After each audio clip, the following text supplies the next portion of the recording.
మనం చిన్నప్పటి నుంచి ఏం నేర్పిస్తారు? అందరి దృష్టిలో మంచోడని పేరు తెచ్చుకో. ఇంతకంటే I don't want use worst philosophy. ఇంకో మనిషి నిన్ను మంచోడు ఎందుకు అనాలి? దానికి అర్థం ఏంటి?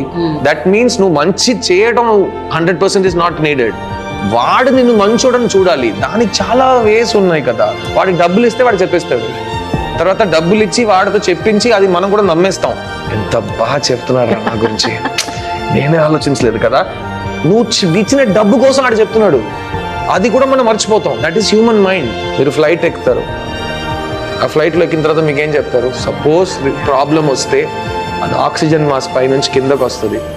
ఫస్ట్ మీరు వేసుకోండి, తర్వాత మీ పక్కన కూర్చున్న వాడిని సపోర్ట్ చేయండి. అది చిన్నపిల్లైనా ఫస్ట్ మీరు వేసుకోండి. ఎందుకంటే మీకు ఆక్సిజన్ లేదంటే మీరు ఉండరు, మీరు వేరే వాళ్ళని హెల్ప్ చేయలేరు. అదే లైఫ్ కూడా. ఫస్ట్ మిమ్మల్ని సంతోషంగా మీరు చూసుకోండి. మీరు సంతోషంగా ఉంటే మీరు వేరే వాళ్ళని సంతోషంగా చూసుకోగలరు. మీరే కంప్లీట్గా ఫీల్ అవ్వకపోతే మీరు ఎవరిని సంతోషంగా తీసుకో. You can't take care of other people. So we are taught to sacrifice. It is all wrong అండి. వేరే వాళ్ళ దగ్గర పేరు తెచ్చుకో అనేది ఒక చాలా స్టూపిడ్ అయిన విషయం. లేకపోతే చర్చ పోయే వరకు ఇలాగే చిన్న సినిమా, కమర్షియాలిటీ, డబ్బు, ఇదంతా మాట్లాడుతుంటారు.